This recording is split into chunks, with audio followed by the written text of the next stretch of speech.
Mañana el presidente Lasso anunciará el proyecto de reformas laborales y tributarias. Nueva denuncia en la Asamblea, esta vez por supuestos cobros para la instalación de máquinas dispensadoras. Informe especial, la ruta más bella y rentable del ferrocarril se debate entre el olvido y la esperanza de volver a operar. En un 70% se redujo la ocupación de unidades de cuidados intensivos en los hospitales de Quito. La pandemia cede. 12 tacos de dinamita, una granada, 3 pistolas y municiones son parte del arsenal en un pabellón de la Penitenciaría del Litoral.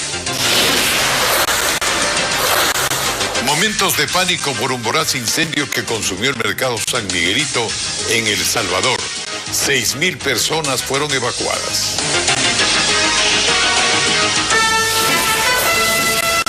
Las noticias en Televistazo con Alfonso Espinosa de los Monteros.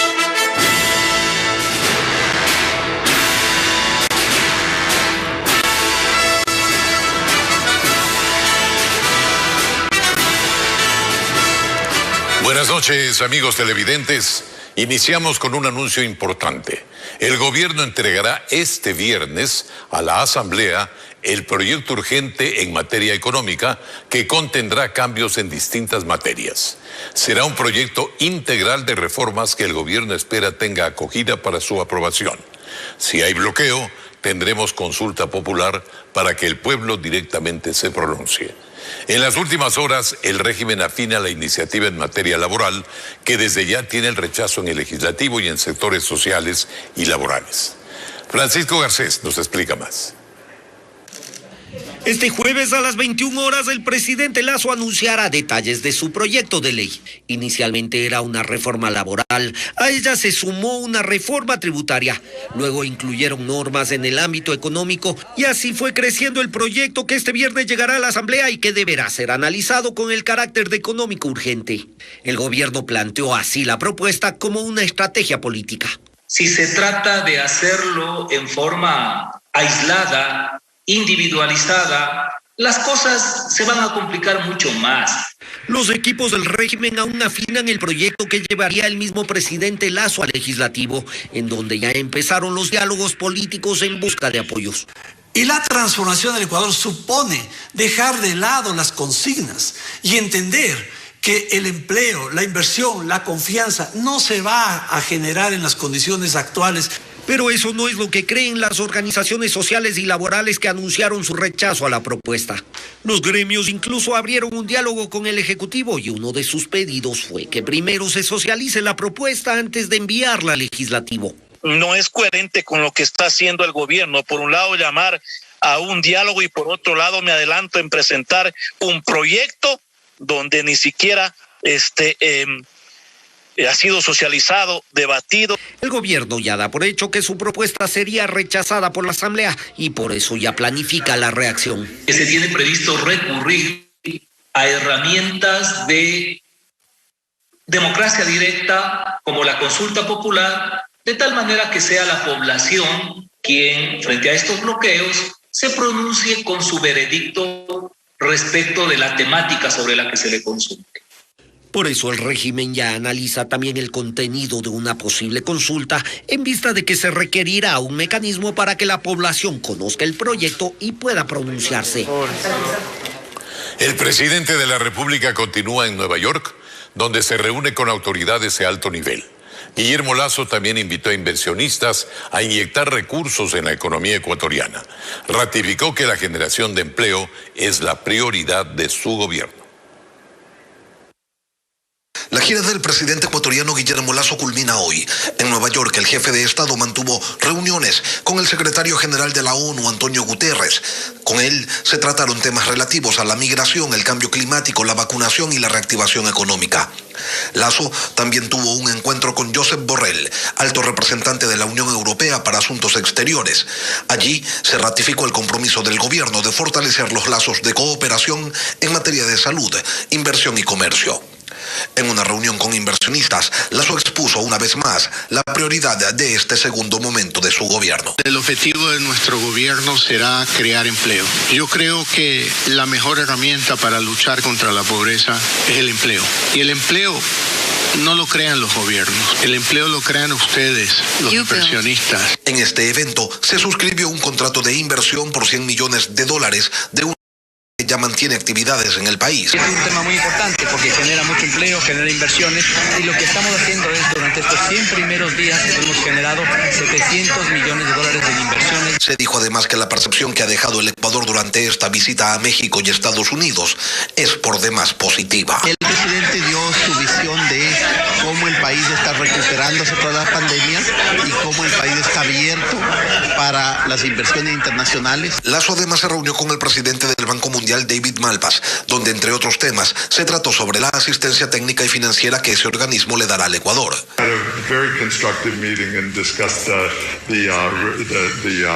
The improvements that are being made in Ecuador, including the upcoming changes in regulation. El presidente regresará hoy al país. Anuncia un nuevo juicio político en la Asamblea Nacional. 4 integrantes del Consejo de Participación Ciudadana y Control Social enfrentarían un juicio por la designación del secretario del Consejo de Participación Ciudadana como defensor del pueblo encargado. Legisladores de la Comisión de Fiscalización les acusaron de incumplimiento de funciones y conflicto de intereses. 4 miembros del Consejo de Participación Ciudadana y Control Social, que integran la mayoría en el organismo, fueron convocados a la Comisión de Fiscalización de la Asamblea para que expliquen sobre la designación del defensor del pueblo encargado, César Córdoba. Su presidenta, Sofía Almeida, resaltó el perfil y dijo que le sobra méritos para ocupar el cargo. Cumple con los requisitos establecidos en la ley y en la Constitución para ser el definitivo, aunque él es encargado. Pero los asambleístas le cuestionaron porque consideran que Córdoba no reúne los requisitos constitucionales, como una amplia trayectoria en defensa de los derechos humanos. Porque no se ha nombrado un defensor del pueblo, sino que se ha nombrado a mi amigo, el secretario del Consejo de Participación Ciudadana, para que ostente un cargo tan importante. Y evidentemente no se puede designar a alguien del mismo seno del Consejo de Participación Ciudadana. Eso es lo que se conoce como conflictos de intereses. Además, dudaron de la información de su hoja de vida, en donde se señala que tiene títulos de 4º nivel en derechos humanos. No constan registradas en CENESID. Aparentemente las 2 maestrías y el doctorado que al mismo tiempo está cursando tampoco adjuntan certificaciones. Pero el consejero correísta no considera un problema mayor, que total es un encargado en la Defensoría del Pueblo. Iniciar ya el proceso de selección del defensor del pueblo titular, que llegue a ocupar ese puesto la persona ahí sí más capaz, con una trayectoria amplia en derechos humanos. Por favor, yo le doy el uso de la palabra, usted Gracias. No. ¿De acuerdo? En la comparecencia hubo algunos roces entre los asambleístas y los consejeros. Un nuevo escándalo salta en la Asamblea. Según el presidente de la Comisión de Fiscalización, Fernando Villavicencio, se habría exigido coimas hasta por los contratos de las máquinas dispensadoras de snacks de café en el Parlamento. Pau Romero con el tema. En los principales accesos de la Asamblea se encuentran estas máquinas dispensadoras de snacks y bebidas calientes, pero según el presidente de la Comisión de Fiscalización, Fernando Villavicencio, hasta para que estén ahí se cobrarían coimas. Yo recibí al contratista, el señor señala que fue abordado por una señorita de la Asamblea que salió a nombre de una de las administradoras de la Asamblea y le pidió 7.5%, el 7.5% de las ventas totales. Señaló que apenas recibió la denuncia, le comunicó a uno de los asesores de la presidenta Guadalupe Llori, doctor Julio César Sarango, y le encaré con el propio señor contratista. Contactamos al proveedor de los dispensadores. No quiso dar declaraciones y a través de un comunicado señaló que la denuncia objeto de cuestionamientos es de otro proveedor, al que estarían por adjudicarle un nuevo contrato. Quien respondió fue Julio César Sarango. Yo le dije al señor, si usted tiene algo, incluyendo al asambleísta Villavicencio, le dije, presénteme por escrito para nosotros tomar las debidas procedimientos legales que haya que tomar. Eso fue hasta la presente fecha, nunca ha presentado la denuncia. Los legisladores dicen que investigarán este caso, que aunque parezca insignificante, refleja el nivel del Parlamento.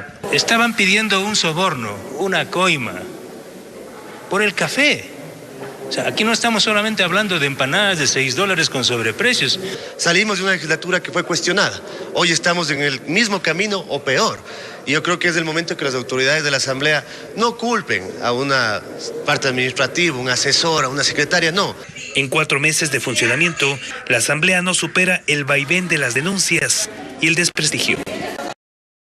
La pandemia cede y ahora les contamos que en Quito cada vez se destinan menos áreas para el tratamiento del COVID-19 por la disminución drástica de casos. Incluso el Centro de Atención Bicentenario implementado para la emergencia sanitaria cerrará sus puertas. Carla Delgado nos cuenta que la ocupación de camas críticas pasó del 100% al 30%. Noticia esperanzadora. Veamos. En el Hospital Militar de Quito las emergencias no se detienen, pero la principal causa ya no es el COVID-19. Por ejemplo, esta área que durante la pandemia había permanecido llena de pacientes contagiados con el virus, ya se habilitó para la atención de otras enfermedades. Hoy ya todo lo que es procesos clínicos agudos, emergentes y emergencias quirúrgicas están siendo atendidas con toda la normalidad. Esto ocurre porque el número de personas que llegan con síntomas respiratorios se redujo de forma drástica. En los meses más críticos de la pandemia, hasta la emergencia de este hospital llegaron hasta 80 pacientes en un solo día. Esta tarde encontramos a 4. A pesar de aquello, afirman que en este hospital continuarán habilitados espacios para atender los contagios por precaución. Mientras que otros hospitales que se destinaron únicamente para la emergencia sanitaria, como el Bicentenario, ya iniciaron su retirada, pues ya no hay demanda de personas contagiadas. Los 15 días anteriores ya no tuvimos pacientes y las semanas precedentes ya teníamos máximo 1 paciente, 2 pacientes, de tal manera que vemos que es necesario ya el cierre de este centro de atención temporal. Este espacio albergó al menos a unos 3,000 pacientes durante la pandemia. Y es que la situación epidemiológica de la ciudad ha dado un giro y las cifras lo muestran. El Distrito Metropolitano de Quito hay un porcentaje de ocupación del 40% en camas de dotación general, 0 pacientes en lista de espera y en el área de UCI tenemos el 35% de ocupación y también 0 pacientes en lista de espera. La Secretaría de Salud del Distrito Metropolitano de Quito cree que incluso si se mantiene el uso de la mascarilla y el distanciamiento social, en los próximos meses la pandemia en la ciudad estaría controlada. En el último mes, al menos unos 5 hospitales en la capital han cerrado sus áreas destinadas para la pandemia.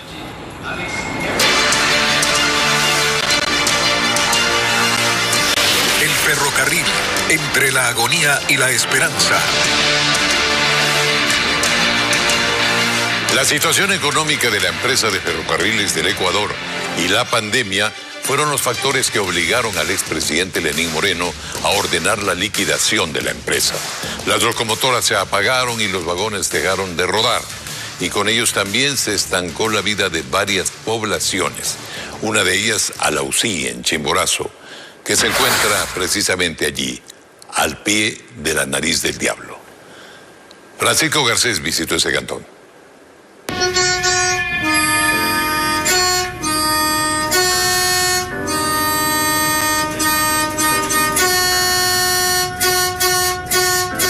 Hay lugares y ciertas actividades que parecen haberse detenido en el tiempo.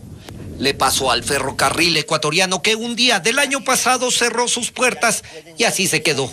Fue porque el gobierno de Lenín Moreno ordenó liquidarlo junto a otras 10 empresas públicas. Aquí en la estación de la Nariz del Diablo en Chimborazo, las vitrinas aún exhiben los recuerdos para los visitantes. Los refrigeradores enfrían los refrescos y el cuidador todavía riega las flores.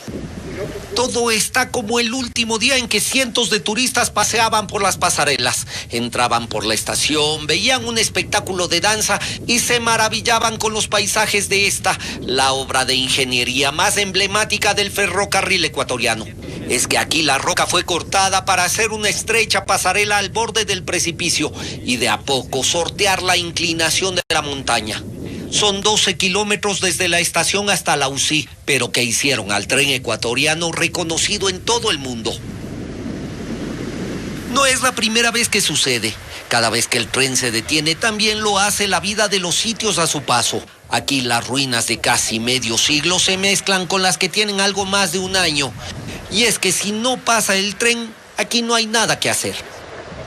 Varias crisis ha vivido el ferrocarril ecuatoriano en sus más de 100 años de historia, pero esta vez su futuro se debate entre el abandono y una posible reactivación con una alianza público-privada. Pero a diferencia de otras veces, los habitantes de la zona mantienen el optimismo de pronto escuchar nuevamente que el tren se acerca. Entonces esto es un patrimonio para nosotros y ver que de poco a poco se va deteriorando no nos parece muy injusto, ¿no? Entonces lo que queremos es que se pueda reactivar. La alcaldía de Alausí intenta mantener la infraestructura ferroviaria del cantón y hasta la población hace mingas para cuidar su tren. En la estación de la ciudad quedaron 2 locomotoras y varios vagones que pese al cuidado han sido blanco de acciones vandálicas. Únicamente necesitamos la voluntad política para que a corto plazo o quizá de manera inmediata podamos ya ver nuevamente recorrer la locomotora en el espacio del cantón Alausí, en ese ícono que tenemos nosotros, la Nariz del Diablo. El tramo que va a la Nariz del Diablo es el más rentable del tren ecuatoriano. Está en buen estado y por eso los alauceños esperan que pronto vuelva a funcionar y esta ruta sea la primera en la reactivación del nuevo ferrocarril del país. Mañana necesitamos un tren, carga, pasajeros y turismo. Trenes y locomotoras podrían volver a operar. Un diagnóstico del estado de las unidades en la serie. El ferrocarril entre la agonía y la esperanza. Mañana, un informe especial de Televistazo a la 1 de la tarde y 7 de la noche por Ecuavisa.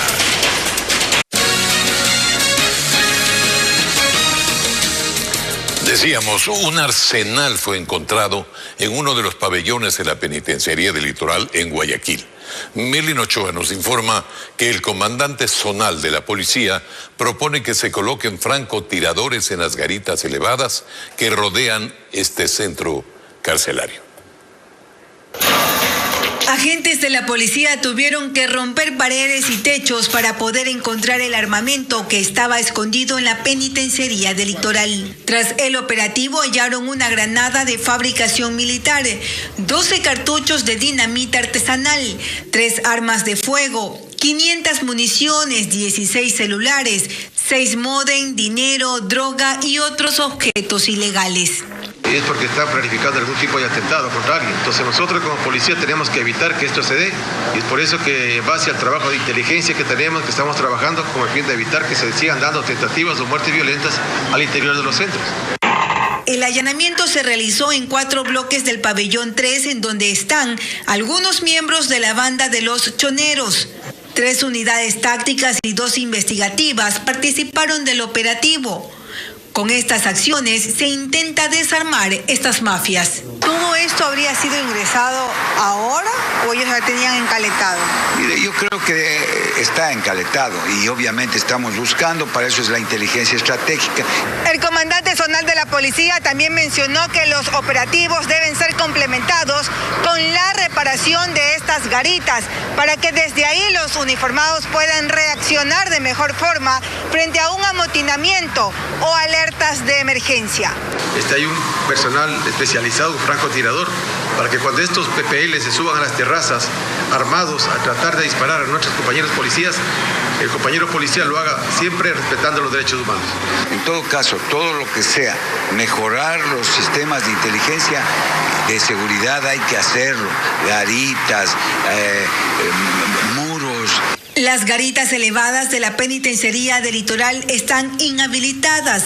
Esta es la única cárcel con un hacinamiento del 100%, lo que la convierte en el reclusorio más peligroso del país. Neutralizar a las organizaciones dedicadas al sicariato en Guayaquil es el objetivo de las autoridades de policía que arrancaron con las capacitaciones del personal que interviene los barrios más peligrosos de la ciudad. Un equipo de Televistazo tuvo acceso a estas prácticas, donde más de 200 policías reciben a diario entrenamiento especial en el uso de armas de fuego. Bessie Granja tiene un informe. Es el momento cuando este sicario, acompañado de su hermano, le dispara por varias ocasiones a un hombre que se movilizaba en una moto. Ocurrió en el sector de Pascuales, en Guayaquil. Tras el asesinato, la policía logró capturar al cómplice en este delito. Nosotros pudimos aprender en flagrancia a uno de los ciudadanos quién conducía la motocicleta. ¡Tiradores listos! Neutralizar a este tipo de organizaciones dedicadas al sicariato es el objetivo de la capacitación que reciben a diario más de 200 policías, que desde el pasado 10 de septiembre controlan los barrios más peligrosos de Guayaquil y donde operan estas bandas. Como parte de la intervención, el personal policial que sale a patrullar las calles de la ciudad es capacitado en el uso de armas de fuego. Esto ocurre en las instalaciones del Grupo de Operaciones Especiales, GOE, en Guayaquil. Edwin Noguera, director nacional de Operaciones Especiales de la Policía, señala que con esta inducción se entrenan para una posible balacera contra delincuentes que utilizan este mismo tipo de armamento de largo alcance. Conocemos de estas realidades, que ya estas organizaciones, por el dinero que tienen, pueden adquirir en forma ilegal armamento de largo alcance, armamento de calibre mayor. Pero aquí también nuestra institución, estamos acá también haciendo nuestras prácticas con armamento de largo alcance, con armamento de calibre mayor. Detalla los resultados de estos primeros días de intervención en Guayaquil.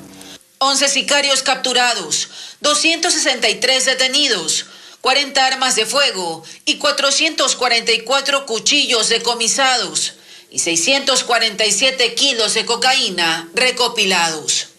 Estas aprehensiones de droga estarían relacionadas a ciertos crímenes que se cometen por venganza, explica la autoridad.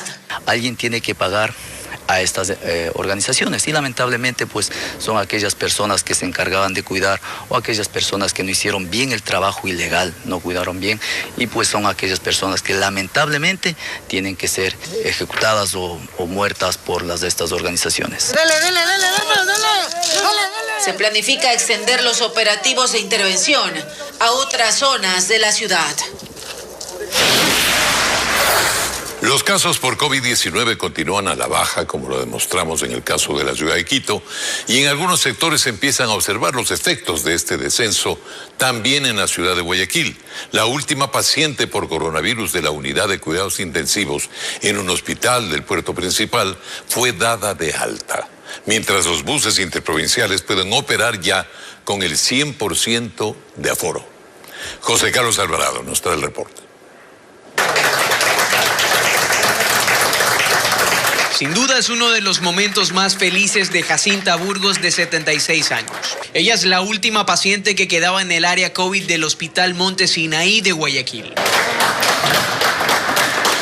Sus hijos la recibieron al salir de esta unidad, luego de haber luchado contra la enfermedad durante 11 días. Feliz porque voy a llevar a mi madre a la casa, a nuestro hogar, porque la extrañamos bastante. Los médicos que la atendieron explicaron que su cuadro se complicó debido a que la paciente padece hipertensión y diabetes, pero haber recibido la vacuna fue clave para su recuperación. En la cual pudimos recabar que ya tenía las 2 dosis de más o menos hace 2 meses, ya concluido su segunda dosis. Pudo también fortalecer su sistema inmunológico para poder sobrellevar esta enfermedad. Hasta la fecha se reportan 507.588 personas contagiadas en el país. Sin embargo, el ritmo de contagio ha descendido según las autoridades, debido al proceso de vacunación. Así, la vida ha empezado a retornar a cierta normalidad.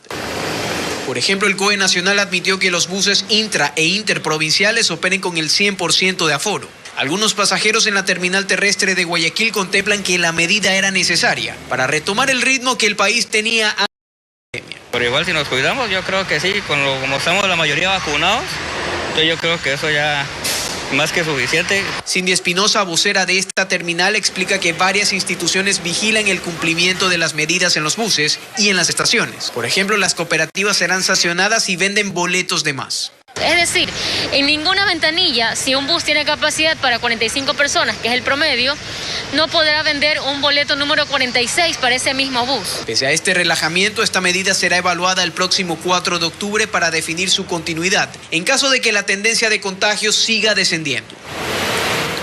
Representantes de farmacéuticas ecuatorianas aseguran tener la capacidad para dotar de medicamentos a los hospitales del Ministerio de Salud declarados en emergencia. Esto luego de conocer que desde esa cartera de salud ya se piensa en compras internacionales. Carla Delgado nos cuenta que además cuestionan a los nuevos proveedores de fármacos, pues aseguran que son empresas que ya habrían incumplido anteriormente con el Estado ecuatoriano. Veamos. El Ministerio de Salud apenas ha logrado comprar 34 de los 123 fármacos que necesitan los hospitales de esta red, que fueron declarados en emergencia por desabastecimiento.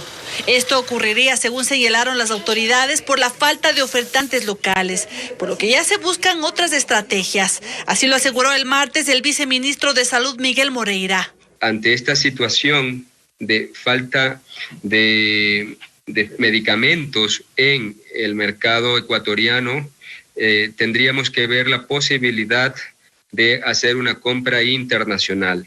Estas declaraciones inquietan a la Asociación de Laboratorios Farmacéuticos del Ecuador. Su director ejecutivo se muestra sorprendido, pues indica que localmente cuentan con la capacidad para proveer al ministerio en su requerimiento. Y hacemos un llamado al gobierno que se debe priorizar, en este caso, la compra de medicamentos directamente a los fabricantes locales, no a intermediarios ni a distribuidores, porque nosotros estamos en la capacidad, la industria farmacéutica nacional está en la capacidad de poder abastecer de medicamentos. Además dice que la industria nacional tiene precios competitivos que implicarían mayor ahorro al Estado. Sin embargo, hay algo más grave según advierten, pues algunos de los nuevos proveedores elegidos por el Ministerio de Salud ya habrían incumplido con el Estado en procesos anteriores. ¿Cuál es el inconveniente? Que estas empresas no cumplieron sus contratos, y al no cumplir sus contratos hicieron que muchos pacientes no consigan sus medicinas. Enviamos una solicitud de entrevista al Ministerio de Salud para que responda sobre este tema, pero aún no tenemos respuesta, mientras que hasta el momento ya se habría invertido $1.8 millones para esta compra urgente.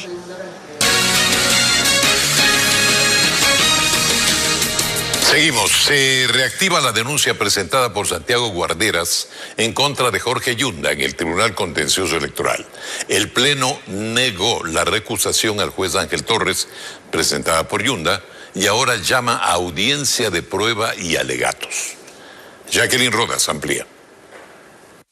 La denuncia presentada por Santiago Guarderas en contra de Jorge Yunda por supuesta infracción electoral estaba suspendida debido a que el alcalde en disputa recusó al juez. Pero este miércoles el trámite se reactivó luego de la decisión del Pleno del Tribunal Contencioso Electoral que resolvió negar la recusación presentada por Jorge Yunda en contra del juez Ángel Torres. Con ello, el caso vuelve a sus manos y enseguida despachó escritos y convocó a las partes a la audiencia de prueba y alegatos que se realizará el próximo jueves 30 de septiembre a las 9 de la mañana. El señor Yunda ha utilizado todo tipo de artimañas a efecto de que las causas se extiendan en el tiempo. Aspiro que los jueces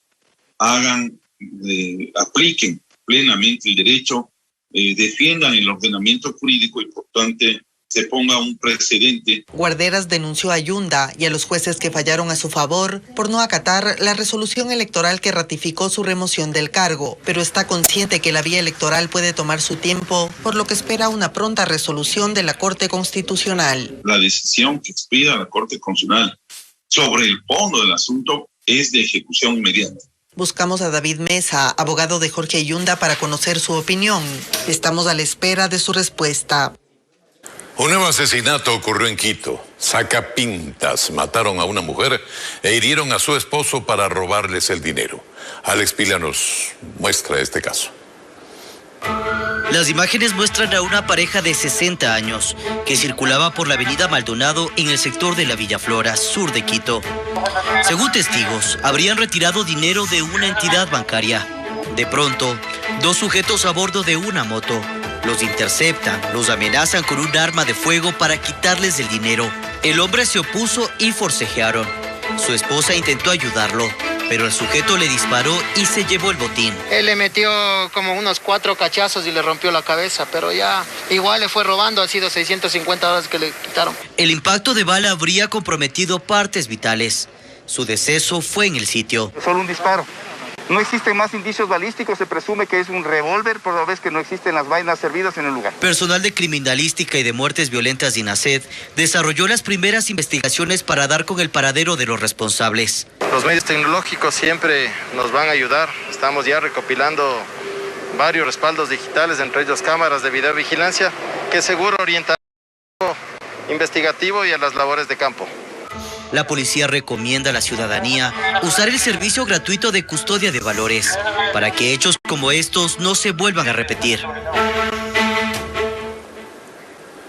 Y en otro caso similar, un hombre fue herido en Durán, provincia del Guayas, mientras esperaba el semáforo en la autopista que conduce a Guayaquil.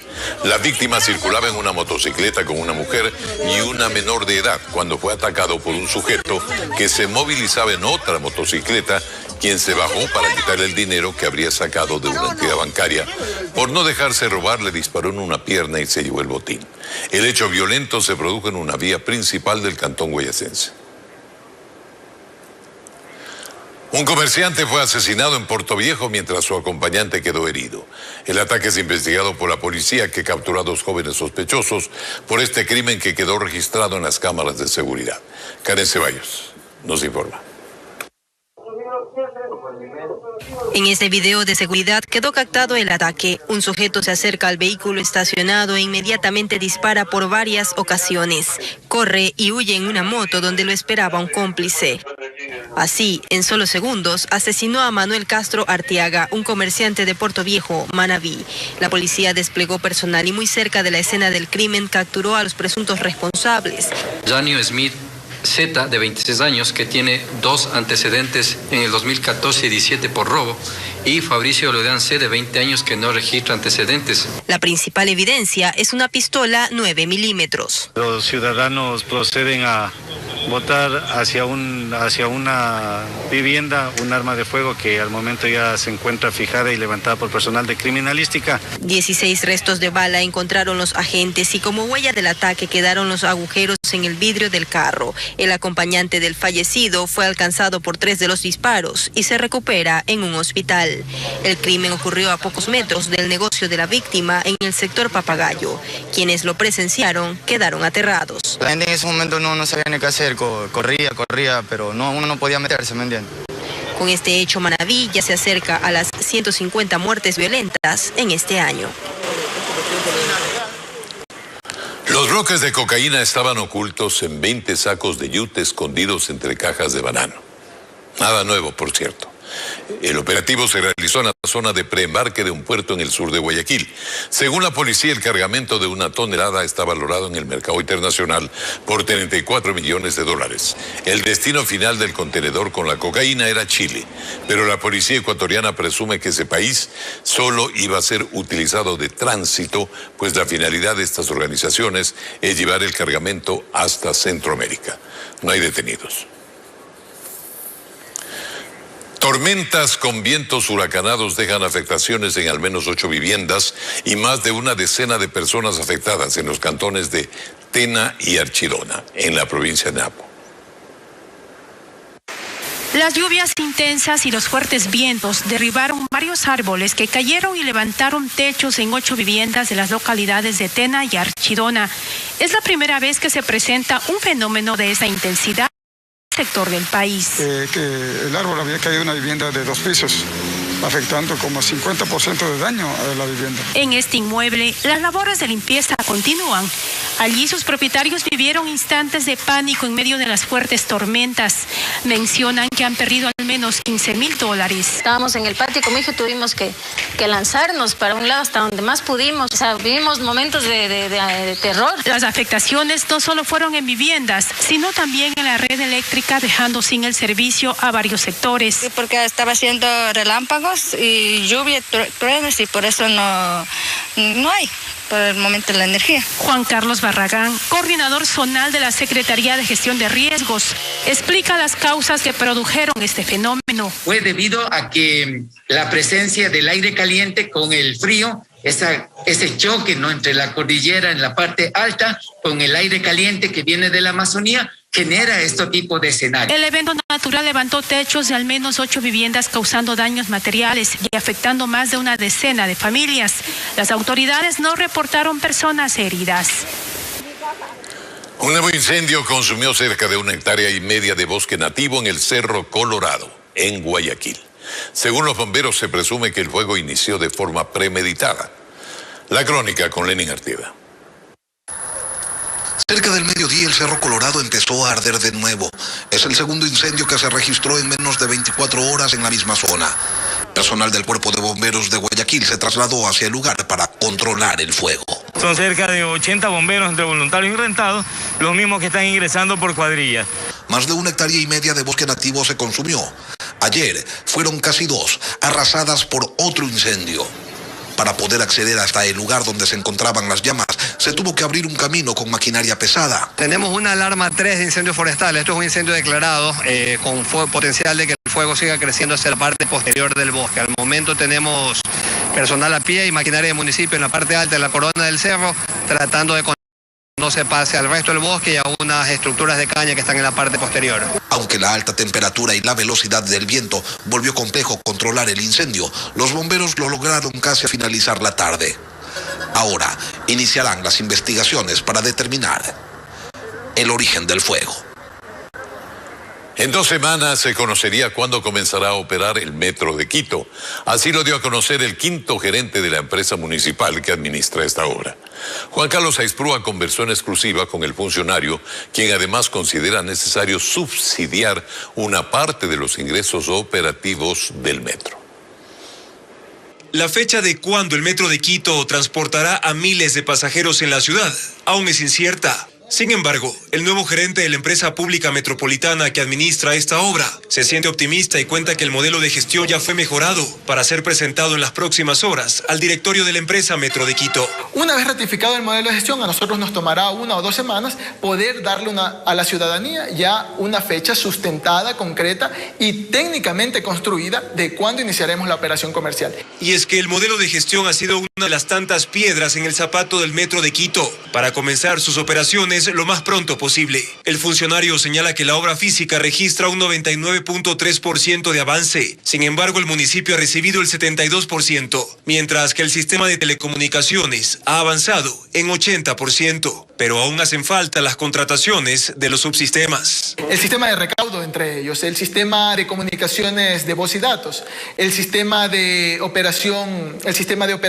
de planificación de la operación, la contratación de los mantenimientos del material rodante, de los trenes. ¿Qué cuánto costará el pasaje del metro? Eso tampoco se define. Sin embargo, el subsidio sí está contemplado en el modelo de gestión. Entre los ingresos para la operación se incluyen el pasaje que pagarán los usuarios, un subsidio y lo que se pueda obtener por espacios publicitarios. Es que todos los sistemas de transporte público para que funcionen a lo largo del planeta necesitan ser subsidiados. La tarifa cubre máximo el 30% de los costos operacionales. Alan Peñafiel, con una amplia experiencia en materia de movilidad, es el 5º gerente de la empresa Metro de Quito durante la administración del alcalde en disputa, Jorge Yunda.